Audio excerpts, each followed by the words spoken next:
नमस्कार।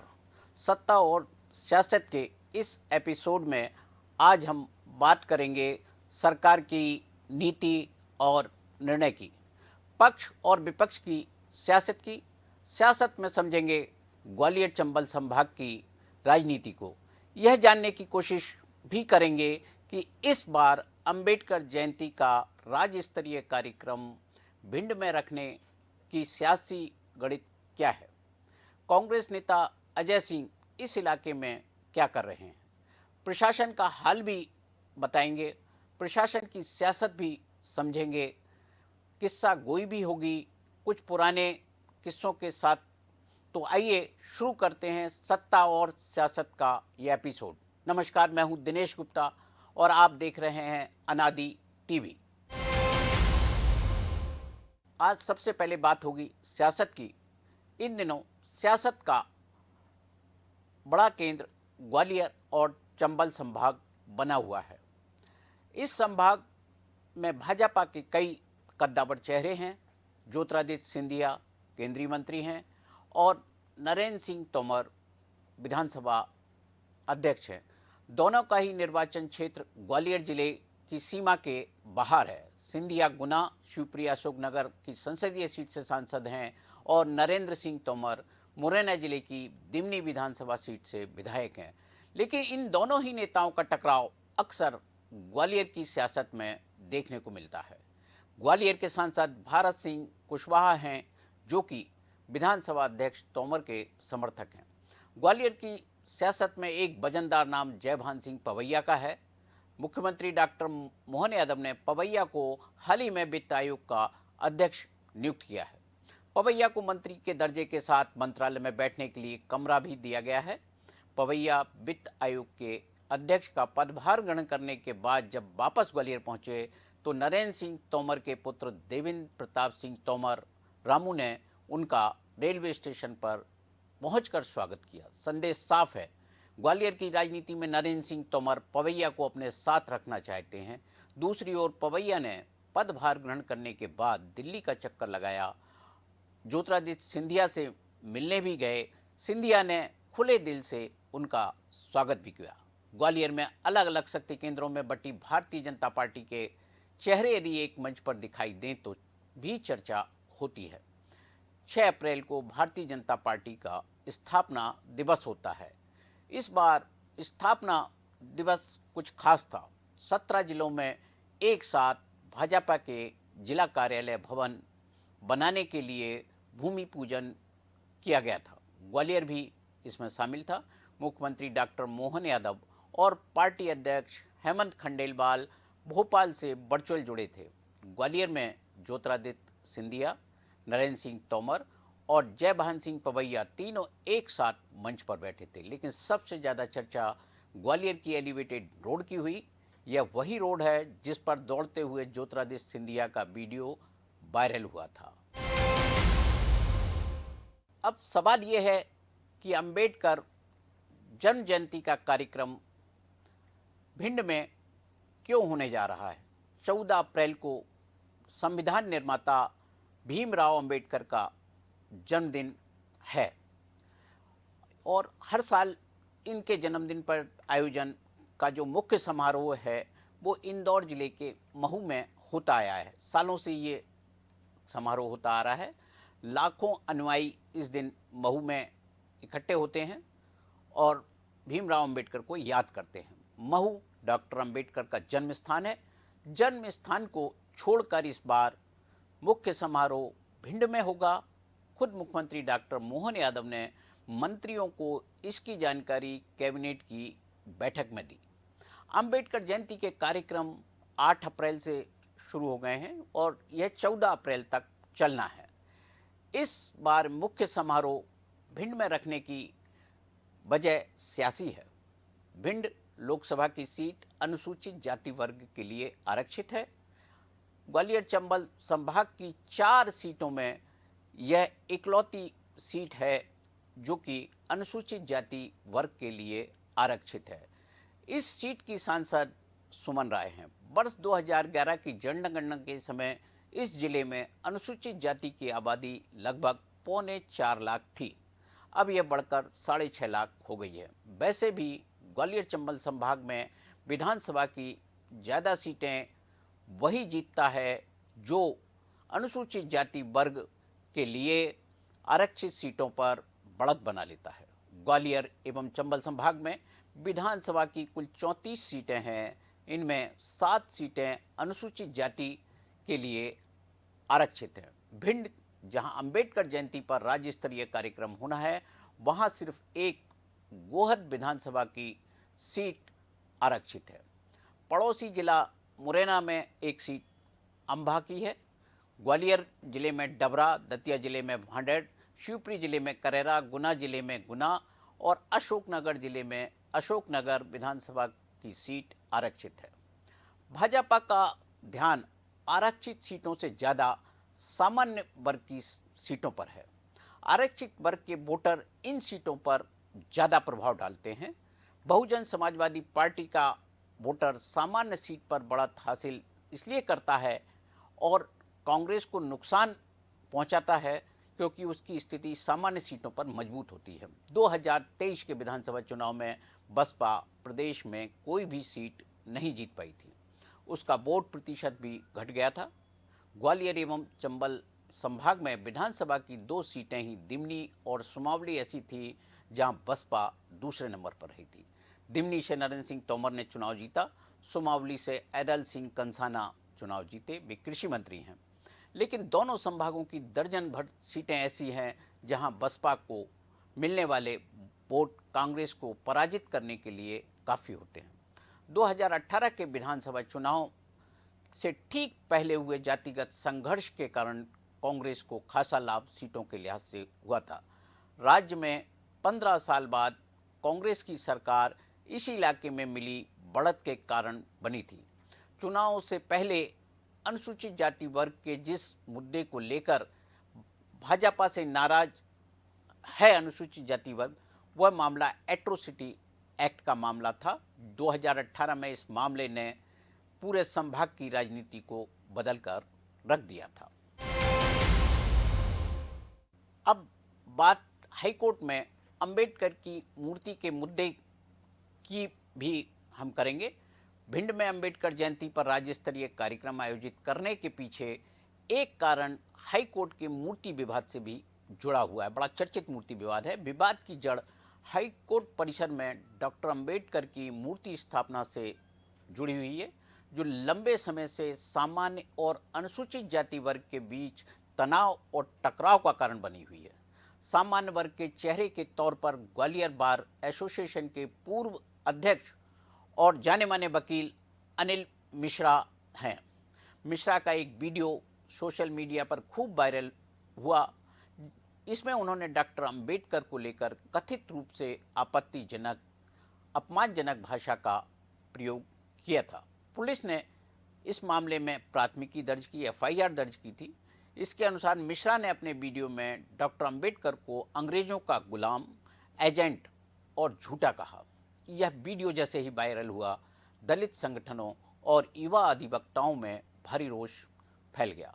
इस मामले की संवेदनशीलता को देखते हुए क्राइम ब्रांच ने जांच शुरू की और 6 अक्टूबर की रात अनिल मिश्रा के खिलाफ विभिन्न धाराओं में प्रकरण दर्ज कर लिया गया। इस मामले में मिश्रा को अदालत से जमानत मिल चुकी है, लेकिन तनाव बना हुआ है। भारतीय जनता पार्टी 2018 के चुनाव परिणामों से सीख लेकर अनुसूचित जाति वर्ग के वोटर को साधने में लगी हुई है। अब हम बात करते हैं अजय सिंह की सक्रियता की। ग्वालियर चंबल संभाग में अजय सिंह की सक्रियता और उनके दौरे के मायने क्या हैं, इसको हम बताने की कोशिश करेंगे। अजय सिंह, राहुल भैया की सक्रियता कांग्रेसियों को हैरान कर रही है। वो अचानक सक्रिय हुए हैं। राहुल भैया की सक्रियता होली के बाद शुरू हुई है। वे अपनी मैदानी राजनीति की शुरुआत इस सक्रियता के साथ कर रहे हैं। पिछले कई सालों से उनकी मैदानी राजनीति दिखाई नहीं देती थी। होली के बाद वो बुंदेलखंड के सभी जिलों में अपने समर्थकों को सक्रिय कर चुके हैं। उन्होंने पहले ही लोगों से अपने लोगों को एकजुट करके सक्रियता बढ़ाई थी। पिछले दिनों वो शिवपुरी और श्योपुर 2 इलाकों में एक साथ गए। शिवपुरी और श्योपुर का जो इलाका है वो ग्वालियर चंबल संभाग का इलाका, जैसा आप सभी जानते हैं। और इस दौरे के दौरान अजय सिंह कार्यकर्ताओं के घर भी गए, ये बहुत महत्वपूर्ण है। संगठन की बैठक भी ली। यदि अजय सिंह संगठन की बैठक ले रहे हैं तो वो और भी ज़्यादा महत्वपूर्ण है। शिवपुरी में कार्यकर्ताओं से संवाद का कार्यक्रम भी रखा गया था। जब संवाद का कार्यक्रम होगा तो निश्चित तौर पर बात संगठन की मजबूती की ही होती है। कोई भी नेता जब अपने कार्यकर्ता से बात करता है तो वो संगठन की मजबूती की बात करता है। अजय सिंह के दौरे से कार्यकर्ताओं में असमंजस भी है, निश्चित तौर पर असमंजस होगा, क्योंकि प्रदेश कांग्रेस कमेटी द्वारा अजय सिंह के दौरों को लेकर आधिकारिक रूप से कोई निर्देश जिला कांग्रेस कमेटियों को नहीं दिए गए हैं और ना उन्हें बताया गया है कि अजय सिंह के दौरे या अन्य किसी नेता के इस तरह के दौरे होते हैं तो उन्हें क्या करना है। प्रदेश कांग्रेस अध्यक्ष जीतू पटवारी ने भी इन दौरों को लेकर कोई आपत्ति अब तक नहीं की है। ये अच्छी बात है कांग्रेस के लिए, यदि एक नेता दौरे कर रहा है दूसरा उस पर आपत्ति नहीं करता। जमीनी कार्यकर्ता के लिहाज से कुछ संकोच है। संकोच में अजय सिंह की मुंह दिखाई कार्यकर्ता कर रहे हैं, क्योंकि वो बड़े नेता की नाराजगी नहीं लेना चाहते। अजय सिंह अपने दौरे में उन नेताओं और कार्यकर्ताओं पर अधिक फोकस कर रहे हैं जो कभी उनके गुट में शुमार थे, उनके समर्थक थे। अजय सिंह की राजनीतिक विरासत काफ़ी मजबूत रही है और उनके पिता अर्जुन सिंह के समर्थक काफ़ी हैं इस प्रदेश में, जो आज भी अजय सिंह के साथ कहीं ना कहीं सॉफ्ट कॉर्नर रखते हैं और उनकी तरफ उनका झुकाव है। अर्जुन सिंह के समर्थक गांव-गांव में हैं, ये प्रदेश में सभी जानते हैं। अजय सिंह के स्वभाव से तालमेल ना बैठाने के कारण ये जो उनका समर्थक था, अर्जुन सिंह का जो समर्थक नेता और कार्यकर्ता थे, उसने दूरी बना ली। इसमें कहीं ना कहीं हमेशा जो बात होती है अजय सिंह के स्वभाव की होती है। दूसरे नेताओं के वो पाले में बहुत सारे नेता चले गए थे। अजय सिंह अब ये कोशिश कर रहे हैं कि ये जो नेता हैं जो दूसरे पाले में चलेंगे, दूसरे कांग्रेस के नेताओं के साथ चलेंगे, उन्हें वापस अपनी तरफ खींचा जाए। और ये जो उनके दौरे हैं, पूरे प्रदेश में उनके दौरे का कार्यक्रम है, ये उसी प्रयास के तहत है। उनका यह प्रयास दिग्विजय सिंह के संगत में पंगत जैसा नहीं है। दिग्विजय सिंह ने 2018 के जो विधानसभा चुनाव से पहले संगत में पंगत का एक कार्यक्रम किया था। इसके पहले वो उन्होंने एक नर्मदा परिक्रमा भी की थी, काफ़ी चर्चा होती है इसकी, और उसके बाद ये पंगत का कार्यक्रम हुआ था। इस पंगत के जरिए कांग्रेस के जो जमीनी कार्यकर्ताओं को उन्होंने सक्रिय किया था। अजय सिंह के दौरे में जो इस वक्त महत्वपूर्ण है, ऐसे वक्त हो रहे हैं जब चुनाव नहीं है और 2 साल चुनाव के लिए अभी समय है। कई जिलों में कांग्रेस के पास अब वो नेता नहीं बचे जो 2018 में थे, जिनका प्रभाव था और जिनके कारण कांग्रेस की पहचान थी। बहुत सारे नेता भारतीय जनता पार्टी में चले गए हैं, कुछ ज्योतिरादित्य सिंधिया के साथ चले गए, वो अलग अलग ज़िले में अलग अलग लोगों के साथ गए हुए हैं। शिवपुरी और शिवपुर जिला जो में भी अब गिनती के नेता भारतीय जनता पार्टी में जो चले गए, उसके बाद कांग्रेस में कुछ गिनती के नेता ही बचे हैं। सबसे महत्वपूर्ण चीज़, अजय सिंह के दौरे में केपी सिंह कहीं दिखाई नहीं दिए। केपी सिंह तो खुद शिवपुरी से चुनाव लड़े थे, दिग्विजय सिंह के समर्थक हैं, पिछोर से काफ़ी लंबे समय तक वो विधायक रहे, लेकिन शिवपुरी जब आए तो चुनाव हार गए। ज्योतिरादित्य सिंधिया के भारतीय जनता पार्टी में चले जाने के बाद दिग्विजय सिंह इस इलाके में अपनी पकड़ मजबूत करने की कोशिश लगातार कर रहे हैं। जयवर्धन सिंह दिग्विजय सिंह के पुत्र हैं, वो भी गुना और शिवपुरी में अपनी पकड़ मजबूत करने की कोशिश कर रहे हैं, अपने समर्थकों को साधने की कोशिश कर रहे हैं। जयवर्धन सिंह खुद जिला कांग्रेस कमेटी के अध्यक्ष हैं, लेकिन शिवपुरी में उनके जो समर्थक हैं वो लगातार उनके दौरे में दिखाई देते हैं और उनको वो अपने साथ जोड़े रखने की कोशिश कर रहे हैं। जो कार्यकर्ता जयवर्धन सिंह के साथ है, उसे अजय सिंह के साथ खड़े होने में निश्चित तौर पर संकोच होगा, उन्हें संकोच है। दोनों ही नेताओं का जो समर्थक वर्ग है, दिग्विजय सिंह और अजय सिंह, लगभग एक हैं, एक ही गुट के ये माने जाते हैं, लेकिन इनकी सियासत अलग अलग धारों में है। कुछ तो यह भी मान रहे हैं कि दिग्विजय सिंह और अजय सिंह एक साथ आ गए हैं। अब कितनी सच्चाई है ये आने वाले दिनों में पता लगेगा। कुछ महीने पहले अजय सिंह और दिग्विजय सिंह की मुलाकात को इन चर्चाओं से जोड़कर देखा जा रहा है। अजय सिंह खुद दिग्विजय सिंह के बंगले पर मिलने पहुंचे थे। उसके कुछ महीने बाद ये उनके दौरे हो रहे हैं, तो निश्चित तौर पर इसके सियासी मायने होंगे। अब हम जब शिवपुरी की बात कर रहे हैं तो अब बात करते हैं वहाँ की नगर पालिका अध्यक्ष गायत्री शर्मा की। शिवपुरी में बहुत दिलचस्प स्थितियां हैं। गायत्री शर्मा नगर पालिका अध्यक्ष हैं और दर्जन भर पार्षद उनके खिलाफ हैं। शिवपुरी की सड़कों पर भी ये पार्षद दिखे थे, नगर पालिका अध्यक्ष पर भ्रष्टाचार के आरोप लगाए थे, उन्हें पद से हटाने की बात हुई थी, बहुत सारी चीज़ें हुई, इस्तीफे भी दिए गए। पार्षद उनके खिलाफ हैं। ये लगातार 1 साल से इसकी चर्चा शिवपुरी में हो रही है। शिवपुरी की सड़कों से लेकर भोपाल भारतीय जनता पार्टी की कार्यालय तक यह मामला पहुंच चुका है, लेकिन गायत्री शर्मा को पद से नहीं हटाया गया, ना उनके बारे में कोई फैसला पार्टी ने लिया है। गायत्री शर्मा की शिकायत भाजपा पार्षदों ने अभी हेमंत खंडेलवाल जी प्रदेश अध्यक्ष भारतीय जनता पार्टी की उनसे की है। उन्होंने कुछ समय मांगा है हेमंत खंडेलवाल जी ने। निश्चित तौर पर समय की आवश्यकता इसलिए होगी क्योंकि गायत्री शर्मा को कहीं ना कहीं ज्योतिरादित्य सिंधिया का समर्थन हासिल है। पार्षद जो हैं वो अपना इस्तीफा भी कलेक्टर को सौंप चुके थे। कलेक्टर ने राजनीतिक दबाव में इन इस्तीफों को मंजूर नहीं किया। कहा तो ये जा रहा है कि जो लड़ाई है, जो शिवपुरी के नगर पालिका में लड़ी जा रही है, उस लड़ाई का एक सूत्रधार वहाँ के मुख्य नगर पालिका अधिकारी भी हैं, और मुख्य नगर पालिका अधिकारी ने ही ये जो पार्षदों को भोपाल तक भेजने की जो उन्होंने एक रणनीति बनाई, वो भोपाल तक आए। और इसके पीछे कहीं ना कहीं जो नगर पालिका के मुख्य कार्यपालन अधिकारी है ईशांक धाकड़, ये उनका एक रणनीति मानी जा रही थी। जब ये बात सार्वजनिक हुई तो गायत्री शर्मा ने, जो धाकड़ है सीएमओ, उनके खिलाफ मोर्चा खोल लिया और कलेक्टर को उनके बारे में, उनके भ्रष्टाचार के बारे में एक लिखित शिकायत की। और कलेक्टर ने भी इस बात की पुष्टि की कि धाकड़ की शिकायत नगर पालिका अध्यक्ष के द्वारा की गई है, लेकिन अब तक कोई एक्शन लिया नहीं गया। निश्चित तौर पर कलेक्टर इस मामले को कार्रवाई के लिए भोपाल जरूर भेजेंगे और नगरीय प्रशासन विभाग इस पर क्या एक्शन लेता है ये आगे सामने आएगा। अब बात जब हम अंबेडकर जयंती की कर रहे हैं, अंबेडकर के कार्यक्रम की कर रहे हैं और अनुसूचित जाति वर्ग की सियासत की कर रहे हैं, तो उसी से जुड़ा हुआ एक बेहद महत्वपूर्ण निर्णय है कैदियों को रिहा करने का। कैदियों को रिहा करने की नई नीति सरकार की है, जो पहले नहीं होता था। भारतीय जनता पार्टी ने इसमें बदलाव किया है।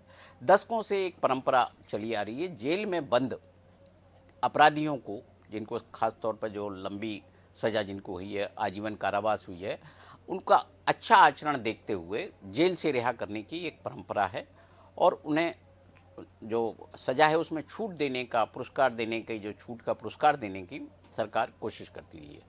ये साल में 3 बार इस तरह की कार्रवाई होती है, 15 अगस्त, 26 जनवरी और गांधी जयंती। ये 3 महत्वपूर्ण दिन हैं जिन पर कैदियों को रिहा किया जाता रहा है। ये जो हैं अभी इसमें, इस नीति में सरकार ने बदलाव किया। ये बहुत महत्वपूर्ण बदलाव है और ये बदलाव नवंबर से शुरू हुआ है, जब 15 नवंबर को कैदियों को जेल से रिहा किया गया। अब सरकार ने इनकी जो 3 बार रिहा करती थी उसको बढ़ाकर संख्या 5 बार कर दिया। अब साल में 5 बार कैदियों की सज़ा की छूट दी जाएगी, उन्हें माफ़ी दी जाएगी, उन्हें जेल से रिहा किया जाएगा। अंबेडकर जयंती पर प्रदेश की जेलों में बंद 87 कैदी, इस बार 87 जो कैदी हैं, उन्हें पहली बार लाभ मिलने जा रहा है। जो दिन भाजपा ने जोड़े हों उनमें एक 15 नवंबर का मैंने जिक्र किया, उसका संबंध बिरसा मुंडा के जन्म दिवस से है, और जो दूसरा है 14 अप्रैल, उसका जन्म डॉक्टर भीमराव अंबेडकर के जन्म दिवस से है। गांधी जयंती पर तो होता ही है। और देखिए आप इनमें भी सियासत देखिए, आप कहीं ना कहीं जाति की इसमें आपको सियासत दिखाई देगी। बिरसा मुंडा सभी जानते हैं कि वो अनुसूचित जनजाति वर्ग से हैं, और अंबेडकर जी को जो हम जब जातिगत उस पर बात करते हैं तो कहीं ना कहीं अनुसूचित जाति वर्ग से जोड़कर देखा जाता है। तो इन दोनों दिनों को भी पार्टी ने इसमें कैदियों की छूट में शामिल करके उसे एक विशेष दिन के तौर पर स्थापित कर दिया है। सत्ता और सियासत में आज इतना ही।